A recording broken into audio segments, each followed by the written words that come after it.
Assalamualaikum warahmatullahi wabarakatuh. Bismillahirrahmanirrahim. Alhamdulillahirabbil alamin. Allahumma shalli ala sayyidina Muhammadin al-Fatih lima ughliq wal khatim sabaq. Nasyirul haqqi bil haqq wa la ila siratikal mustaqim wa ala alihi haqqa qadri wa miqdaril azim. Rabbi shrah li sadri wa yassir li amri wahlul 'uqdatam min lisani yafqahu qawli. Amin ya rabbal alamin. Alhamdulillah, pada kesempatan kali ini kita masih dipertemukan. Kali ini kita akan mengkaji terkait dengan pendekatan ilmu hadis seperti itu ya. Pendahuluan ya, hadis itu merupakan sumber syariat Islam ya. Di samping ada sumber yang utama yaitu adalah Al-Quran itu sendiri. Nah, oleh karena itu ya otentisitas ya ataupun validitas ya dalam hal ini adalah keaslian dan juga kevalitan sebuah hadis itu sendiri itu menjadi sesuatu yang memang tidak bisa ditawar lagi seperti itu. Jadi kita dalam menggunakan hadis, dalam mencari hadis ya, menggunakan hadis sebagai dasar hukum itu harus otentik ya, asli dan juga valid seperti itu. Dan sejak masa yang sangat dini ya, bahkan sejak Nabi Muhammad SAW masih hidup ya, para ulama di kalangan para sahabat ya telah melakukan pengecekan ya otentisitas ya ataupun keaslian ya dari berita yang kemudian bersumber dari Rasulullah ya. Jadi para sahabat sejak masa Nabi itu ketika mendapatkan berita misalnya Rasulullah matur seperti ini, Rasulullah melakukan ini ya, Rasulullah makan ini dan lain sebagainya, itu langsung di cross check, ditanyakan ya apa benar Rasulullah melakukan seperti itu ya. Itu adalah bagian dari mencari keaslian ya ataupun kevalitan sebuah hadis ya. Terus kemudian sebuah hadis itu ya dapat diterima sebagai dalil ya ataupun hujjah ya, dasar ya dalam syariat Islam ya, itu adalah apabila hadis tersebut telah memenuhi kriteria hadis sahih ya ataupun hadis hasan seperti itu, yang dapat dilakukan penelitiannya melalui matan ya, matan, sanad dan juga sanad hadis. Jadi hadis itu bisa digunakan sebagai dalil ataupun hujah dalam hukum itu kalau kemudian hadis itu memenuhi kriteria hadis hasan ataupun hadis sahih seperti itu, yang mana bisa dilihat dari sanadnya ataupun dari matanya. Yang pertama ya terkait dengan definisi hadis ya, hadis ataupun hal hadis ya menurut bahasa itu artinya al-jadid ya, atau sesuatu yang baru ya, lawan dari al-qadim yang artinya menunjukkan waktu dekat ataupun waktu singkat seperti itu. Jadi hadis itu secara bahasa artinya adalah baru ya. Hadis juga sering disebut sebagai al-khobar yang berarti berita ya, yaitu sesuatu yang dipercakapkan dan diindahkan dari seseorang kepada orang lain, sama maknanya dengan al-hadis ya. Jadi dia seperti kabar, misalnya Rasulullah melakukan apa ya, kemudian mengatakan apa, kemudian dipercakapkan antara satu orang dengan orang yang lain ya. Sedangkan menurut istilah ya ataupun terminologi, para ahli memberikan pengertian ataupun definisi yang berbeda-beda sesuai dengan latar belakang disiplin ilmunya. Jadi di sini banyak sekali para ahli yang kemudian memberikan definisi terhadap hadis yang mana memang berbeda-beda ya sesuai dengan latar belakang disiplin keilmuan. Nah, secara terminologi ya, hadis sendiri adalah sesuatu yang disandarkan kepada Nabi Muhammad Shallallahu Alaihi Wasallam, baik berupa perkataan, ya, perbuatan, takrir ataupun sifat ataupun ketetapan, ya. Itu jadi semua yang kemudian disandarkan kepada Rasulullah, baik perkataan, perbuatan maupun takrir ataupun sifat ataupun ketetapan, inilah yang kemudian dinamakan hadis, ya. Sementara itu, ya, Ibnu Taimiyah memberikan definisi hadis adalah seluruh yang diriwayatkan oleh Rasulullah Shallallahu Alaihi Wasallam sesudah kenabian beliau yang terdiri atas perkataan, perbuatan, dan juga ikrar beliau ataupun takrir beliau, ya, ataupun ketetapan beliau, ya. Itu menurut Ibnu Taimiyah, ya, bersama. Terus kemudian sedangkan hadis, ya, berdasarkan ulama usul fikih, ya, adalah sesuatu yang bersumber dari Nabi Muhammad SAW, baik ucapan, perbuatan maupun ketetapan yang berhubungan dengan hukum. Jadi ataupun ketentuan-ketentuan Allah yang disyariatkan pada manusia, ya.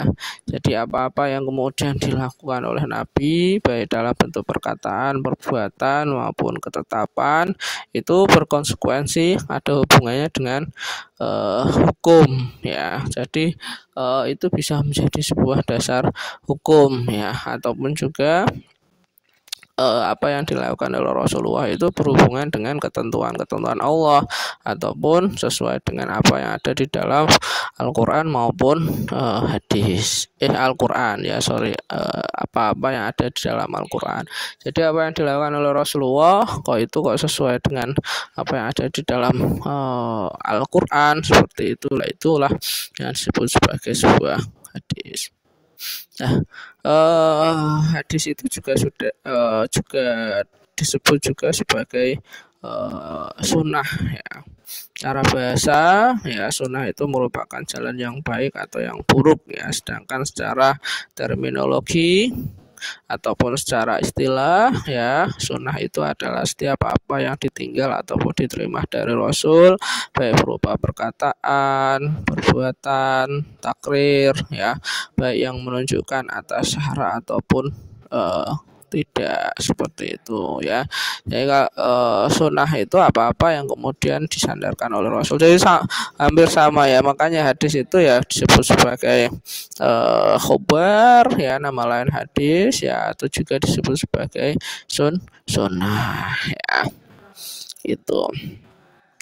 Terus kemudian ada beberapa unsur hadis, ya. Dalam sebuah hadis itu ada beberapa unsur, ya, yang memang harus ada dalam sebuah hadis agar hadis itu dikatakan sebagai hadis yang sahih, ya, ataupun hadis hasan. Yang pertama adalah sanad, ya. Secara etimologi ataupun secara bahasa, ya, sanad itu artinya adalah yang diperpegangi manusia, ya, yang berarti sesuatu yang terangkat dan tinggi dari kaki bukit, ya. Jadi sanad itu secara bahasa dipegang oleh manusia atau sesuatu yang terangkat, ya.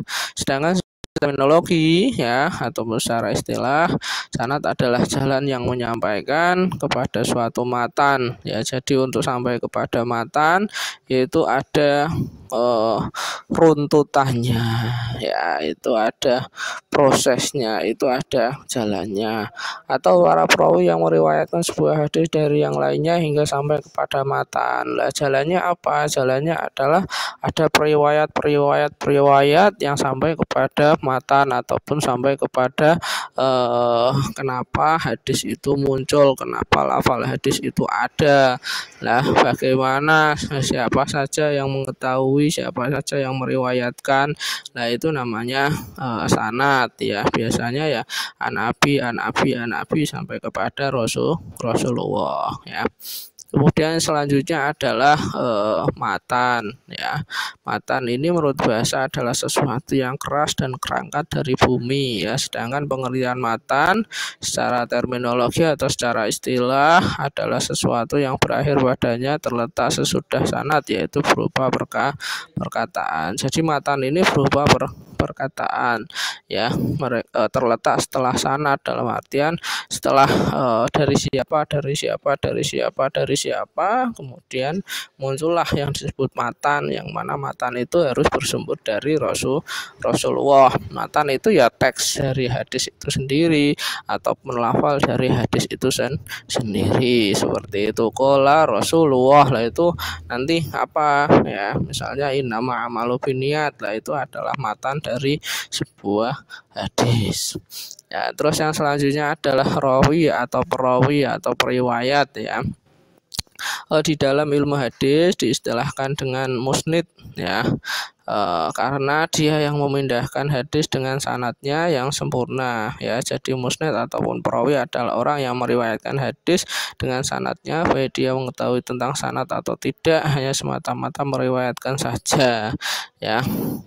Jadi untuk rawi itu ya periwayat terakhir itu ya, dari dia meriwayatkan terus kemudian mengetahui, dia paham sanadnya ya, paham ataupun tidak ya, tapi dia adalah periwayat terakhir, seperti itu ya, yang mengatakan terakhir ya. Perawi itu ya ada Imam Bukhari, Imam Muslim, Abu Dawud dan lain sebagainya, Nasai dan lain sebagainya ya. Itu perawi ya, yang meriwayatkan ataupun sanad terakhir, sanad yang meriwayatkan hadis ya, seperti itu. Terus kemudian perkembangan awal studi hadis ya. Kalau di masa Rasulullah ya, ketika Rasulullah SAW masih hidup ya, hadis itu belum mendapatkan pelayanan ataupun perhatian ya sepenuhnya seperti Al-Quran ya. Karena memang kita tahu bahwa saat itu baik Rasulullah maupun para sahabat ya, mereka memfokuskan ya pembukuan terhadap ataupun penulisan terhadap Al-Quran itu sendiri, seperti itu. Jadi setiap Rasul menerima wahyu ya, maka kemudian menjadi perhatian Rasulullah dan juga para sahabat untuk kemudian ditulis ya. Para sahabat yang mempunyai tugas istimewa ya, selalu mencurahkan tenaga dan juga waktunya untuk mengabadikan ayat-ayat Al-Quran di atas alat-alat yang dapat dipergunakan. Jadi ada sahabat-sahabat yang kemudian mendapatkan tugas ya dari Rasul, ketika Rasul menerima wahyu kemudian memintanya untuk kemudian menulis di alat-alat yang dapat dipergunakan ya, macam-macam ya, bisa di kayu, di pelepah kurma kan dulu, seperti itu ya. Kemudian selanjutnya diantaranya ditemukan hadis-hadis ya, yang sebagainya membenarkan atau bahkan mendorong untuk melakukan penulisan hadis Nabi ya. Jadi memang ada beberapa hadis ya yang memerintahkan ya untuk menuliskan ataupun melakukan penulisan hadis terhadap Nabi ya. Di samping ada hadis-hadis lain yang melarang melakukan penulisannya. Jadi memang tadi satu sisi memang pernah Rasulullah mengatakan untuk menulis sebuah hadis, tapi di sisi lain Rasulullah juga pernah melarang untuk menuliskannya ya, seperti itu ya.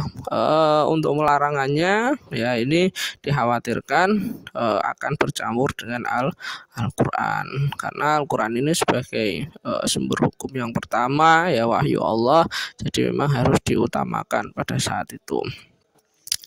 Kemudian yang selanjutnya, sedangkan pada masa Khulafaur Rasyidin ya, khususnya pada masa Abu Bakar Siddiq, kemudian Umar bin Khattab ya, periwayatan hadis itu sedikit ya, dan kemudian agak lambat ya, seperti itu. Nah, dalam hal ini periwayatan hadis itu dilakukan dengan cara yang sangat ketat dan juga hati-hati ya.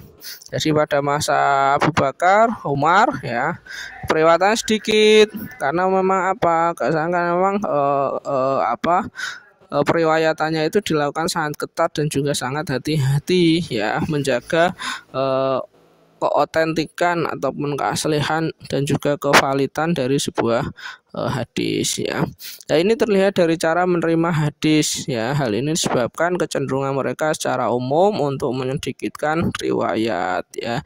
Jadi sedikit banyak apa kita tahu bahwa periwayatannya sedikit ya ataupun lambat itu ya dari cara mereka menerima hadis ya. Saya sangat ketat dan juga sangat hati-hati ya. Mereka apa ya, secara umum itu cenderung untuk kemudian menyedikitkan riwayat ya, karena mungkin masih fokusnya masih kepada pembukuan Al-Qur'an ya, seperti itu. Terus kemudian seiring dengan berjalannya waktu ya, dengan persebaran sahabat keluar Madinah ya, jadi kemudian pada masa Utsman, pada masa Ali itu sahabat tidak kemudian berdiam diri di Madinah, tapi mereka kemudian keluar ke Madinah ya, ada yang ke Basra, ke Thaif dan lain sebagainya, dan juga adanya tuntutan untuk mengajarkan ilmu agama kepada masyarakat yang baru memeluk agama Islam. Maka Khalifah Utsman bin Affan, kemudian Ali bin Abi Thalib ya, mereka memberi kelonggaran dalam periwayatan hadis ya. Jadi karena mereka kemana-mana ya, keluar Madinah kemudian mengajarkan ajaran Islam ya, maka kemudian dua khalifah itu memberikan kelonggaran dalam rangka meriwayatkan hadis, tidak seperti masa Abu Bakar dan juga Umar yang memang ketat dan sangat hati-hati. Lah, akibatnya para sahabat pun mulai mengeluarkan hasanah dan koleksi hadis yang selama ini mereka miliki, baik dalam bentuk hafalan maupun dalam bentuk tulisan ya, karena dalam rangka mengajarkan agama Islam, kemudian para sahabat sudah tersebar keluar Madinah dan memberikan kelonggaran ya, maka kemudian para sahabat pada mengeluarkan hadisnya, koleksi hadisnya ya, baik dalam bentuk hafalan karena memang dulu dihafal ya, ataupun juga yang sudah melakukan penulisan ya. Nah, sejak masa Nabi Shallallahu Alaihi Wasallam kira-kira sampai pertengahan abad kedua Hijriah, pembukuan hadis masih sederhana ya. Kesederhanaan ini tampak dalam bentuk dan juga metodenya. Kemudian pada periode tabi'in ya, kegiatan penulisan maupun pengumpulan hadis ya, ini semakin meluas ya, apalagi pada masa Khalifah Umar bin Abdul Aziz ya, itu sekitar 61 sampai dengan 110 Hijriah ya. Umar bin Abdul Aziz sendiri adalah salah satu seorang khalifah ya dari dinasti Umayyah yang mulai memerintah di penghujung abad pertama Hijriah ya. Beliau merasa perlu ya mengambil langkah-langkah bagi perhimpunan dan juga penulisan ya. Hadis ya secara resmi yang selama ini berserakan di dalam catatan dan juga hafalan para sahabat maupun tabi'in, serta sebagian besar di antaranya mereka telah meninggal dunia karena faktor tua ataupun peperangan. Jadi masa ini disebut sebagai masa penulisan dan juga masa pembukuan hadis itu sendiri ya. Beliau sangat concern ya. Karena apa? Karena catatan-catatan terkait dengan hadis ya oleh para sahabat maupun tabi'in itu mulai berserakan, dalam arti tidak terurus seperti itu. Terus kemudian banyak para periwayat ya, banyak sahabat-sahabat yang kemudian punya catatan, kemudian memiliki hafalan terkait dengan hadis Nabi, itu mereka pada meninggal dunia karena ada faktor tua maupun ada faktor peperangan. Akhirnya Khalifah Umar bin Abdul Aziz merasa perlu untuk kemudian melakukan penulisan maupun pembukuan hadis. Kalau nggak gitu ya dikhawatirkan hadis itu akan musnah ya. Kemudian ada beberapa pendekatan ya dalam studi hadis. Yang pertama adalah pendekatan sanad. Nah, pendekatan sanad itu adalah berita-berita tentang jalannya matan dinamakan sanad karena yang diperpegangi atau yang dapat dijadikan pegangan oleh para hufadz ataupun penghafal hadis dalam menentukan keautentikan ataupun kesahihan ataupun keaslian ataupun kelemahan ataupun kedhaifan suatu hadis ya. Dan jadi ketika kita mau terhadap hadis ya kita ataupun meneliti hadis ya, mengkaji hadis, kita harus mengkaji sanadnya karena ini adalah jalan ya, jalannya matan ya. Jadi kenapa ada hadis itu ya, maka ada prosesnya, ada orang-orang yang mengatakannya seperti itu ya, dari siapa Nabi sampai kepada matanya ataupun sampai kepada hadisnya ataupun sampai kepada Rasulullah ya. Maka perlu kita kemudian teliti ya bagaimana keadaan sanadnya, apakah diriwayatkan oleh orang-orang yang soleh ataupun diriwayatkan oleh orang-orang yang jujur, apakah diriwayatkan oleh orang-orang yang fasik ya, sehingga kemudian tidak bisa diterima, ataukah diriwayatkan oleh orang-orang yang sering berbohong ya, apakah diriwayatkan oleh orang-orang yang hafalannya kuat. Nah, ini harus kemudian diteliti. Ini akan mempengaruhi kesahihan ya ataupun keaslian dari sebuah hadis itu sendiri ya. Jadi yang pertama dalam melakukan studi hadis kita harus melakukan studi terhadap sanadnya atau pendekatan terhadap sanadnya. Yang kedua adalah pendekatan matan ya. Pada umumnya dalam pendekatan matan dilakukan perbandingan-perbandingan seperti memperbandingkan hadis dan Al-Qur'an, hadis dengan hadis dan juga hadis dengan peristiwa dan juga kenyataan sejarah. Kalau matan ini kan lafalnya ya, maka apakah lafalnya itu apakah perkataan ataupun perbuatan ataupun ketetapan Rasulullah itu sesuai enggak dengan Al-Qur'an. Nah, kita bandingkan ya seperti itu. Terus kemudian apakah hadis Rasulullah itu sesuai enggak dengan hadis yang lain. Jangan sampai kemudian bertentangan ya. Terus kemudian apakah hadis Rasulullah itu sesuai enggak dengan peristiwa dan juga kenyataan sejarah. Ya, ini bisa kemudian kita teliti ya untuk melihat keasliannya. Misalnya bertentangan enggak dengan Al-Qur'an, bertentangan enggak dengan hadis-hadis yang lainnya, bertentangan enggak dengan kenyataan sejarah pada saat itu. Lah, itu kita harus mengkaji lafalnya, perkataannya ataupun matanya tersebut untuk mengetahui apakah matan itu memang benar-benar sahih ya ataupun justru dhaif atau malah justru maudhu, palsu seperti itu. Terus kemudian perkembangan mutakhir dari hadis ya. Keadaan hadis pada pertengahan abad ke-7 Hijriah ya sampai saat sekarang itu dikenal sebagai masa pensyarahan, perhimpunan, petakhrijan dan juga pembahasan. Jadi sudah tidak lagi penulisan seperti itu, hanya pensyarahan, penghimpunan, pentahrijan dan juga pembahasan ya. Sejalan dengan keadaan dan juga kondisi daerah-daerah Islam, maka kegiatan periwayatan hadis pada periode ini lebih banyak dilakukan dengan cara ijazah ataupun muktabah ya. Sedikit sekali dari ulama hadis periode ini melakukan periwayatan secara hafalan sebagaimana dilakukan oleh ulama mutaqaddimin ya.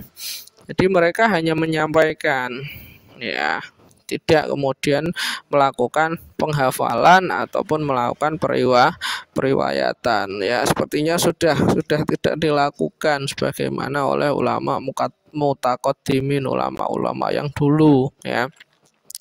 Nah, pada periode ini sekarang ini ya para ulama hadis itu mempelajari hadis yang sudah ada, selanjutnya mengembangkannya atau maupun meringkasnya sehingga menghasilkan jenis karya. Jadi kalau sekarang ini ya ulama-ulama hadis itu ya belajar kitab-kitab hadis, kemudian dihimpun, dikembangkan, diringkas sehingga kemudian menghasilkan jenis-jenis karya. Ya, tidak seperti ulama-ulama dulu, misal Bukhari, Muslim, itu kan memang benar-benar mereka menghafal, ya, menulis, ya, seperti melakukan periwayatan, ya. Sekarang enggak, mereka hanya belajar dari kitab hadis, kemudian diringkas sehingga kemudian muncul kitab baru. Kemudian kritik studi hadis, ya. Kritik hadis dilakukan untuk membedakan yang benar dan juga yang salah, ya. Dapat dikatakan bahwa kritik hadis ini dimulai pada masa Nabi, tapi pada tahap ini arti kritik tidak lebih dari menemui Nabi, ya, dan mengecek kebenaran dari apa yang kabarkan oleh ataupun dikatakan oleh beliau, ya. Memang kritik hadis kritik hadis itu ya istilahnya mengecek, ya, benar atau salah hadis tersebut. Nah, sebenarnya sudah dilakukan sejak masa Nabi, ya, dengan cara menanyakan, mengklarifikasi, ya, apakah benar atau salah kabar tersebut, apakah memang kabar tersebut dari beliau ataukah tidak, ya.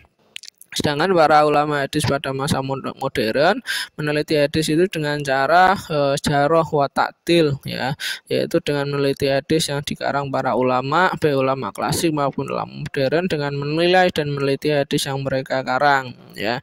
Jadi banyak kitab, banyak hadis-hadis, ya, kalau zaman sekarang, ya, kan karena memang Rasulullah sudah wafat, ya, maka kita tidak bisa kemudian mengecek seperti apa yang dilakukan para sahabat, ya. Kita hanya bisa melakukan jarh wa ta'dil, ya, dari apa-apa yang kemudian diriwayatkan, ya, yang dikarang, yang dihimpun oleh para ulama, itu kemudian diteliti dengan pendekatan sanad, ya, sanadnya seperti apa, kemudian matan dengan memperbandingkan lafal matan dengan Al-Qur'an, hadis yang lain, dan juga konteks sejarahnya, ya. Itu yang dilakukan oleh ulama masa kini. Kemudian yang terakhir, ya, terkait dengan pandangan barat, ya, terkait dengan hadis, ya. Menurut perkiraan Muhammad Azami, ya, sarjana barat yang pertama melakukan kajian terhadap hadis itu adalah Ignaz Gojir, ya. Kurang lebih 60 tahun sesudah terbitnya buku Gojir itu, kemudian muncul lagi Joseph Schildkraut, ya, yang juga orientalis Yahudi, menerbitkan hasil penelitiannya tentang hadis, ya. Jadi ada yang pertama Ignaz Gojir, kemudian disusul Joseph Schildkraut, ya. Lah Gojir maupun Schildkraut, ya, berpendapat bahwa hadis tidaklah berasal dari Nabi Muhammad SAW, ya, namanya saja orientalis, ya, orang yang mengkritik Islam, ya, melainkan sesuatu yang lahir pada abad pertama kedua Hijriyah, ataupun dengan kata lain hadis adalah bikinan para ulama abad pertengahan dan juga kedua, ya. Beliau mengatakan seperti itu, ya, karena apa, ya, memang ketika kita berbicara hadis, ya, itu mulai ditulis, dihimpun secara serius, ya, itu pada masa ulama Umar bin Abdul Aziz, ya, pada abad kedua Hijriyah, seperti itu, ya. Jadi beliau mengatakan seperti itu, ya. Kemudian yang selanjutnya, sementara Schildkraut, ya, berkata bagian terbesar dari sanad hadis adalah palsu, ya, sebagian besar dari sanad hadis adalah palsu. Semua yang mengetahui bahwa sanad pada mulanya muncul dalam bentuk yang sangat sederhana, kemudian mencapai tingkat kesempurnaan pada paruh kedua abad ketiga Hijriyah, ya. Jadi awal-awalnya sanad itu memang sedikit, ya, wajar lah, ya. Memang dari masa sahabat ke Rasulullah kan memang sangat dekat, ya, sehingga sanadnya sedikit, ya. Kemudian pada masa abad ketiga Hijriyah sanadnya sangat panjang, sangat lengkap, ya, karena memang sudah semakin jauh dengan masa Rasulullah ini yang kemudian dikritik, ya, oleh Schildkraut, ya. Schildkraut juga berpendapat bahwa hadis Nabi yang berkaitan dengan hukum Islam adalah buatan para ulama abad kedua dan juga abad ketiga Hijriyah, ya. Itu kritik-kritik hadis, ya, dari para orientalis, ya, para sarjana barat, ya. Nah, dengan pendapat kedua orientalis ini, ya, dan kontribusi mereka terhadap hadis, ya, karena memang mereka melakukan riset terkait dengan hadis, membuka wawasan, ya, bagi para ulama-ulama hadis untuk kemudian menyanggah, ya, mengkritik, ya, hasil penelitian yang dilakukan Gojir maupun Syekh tadi ya. Dari sinilah lahir pula sarjana barat yang mengkritik dan membantah hasil penelitian orientalis ya tersebut ataupun Ghazur dan juga Syekh tadi, seperti Profesor Dr. Muhammad Azami, Profesor Mustafa Al-Sibai, dan Profesor Dr. Muhammad Ajaj Al-Khatib ya. Dengan adanya kritik itu mereka kemudian belajar ya bagaimana caranya menyanggah kritikan-kritikan yang kemudian dilontarkan oleh Ghazur maupun Syekh ya tentang keaslian dan juga validitas sebuah hadis. Mungkin itu yang bisa saya sampaikan ya, semoga bermanfaat dan terima kasih atas segala perhatian. Assalamualaikum warahmatullahi wabarakatuh.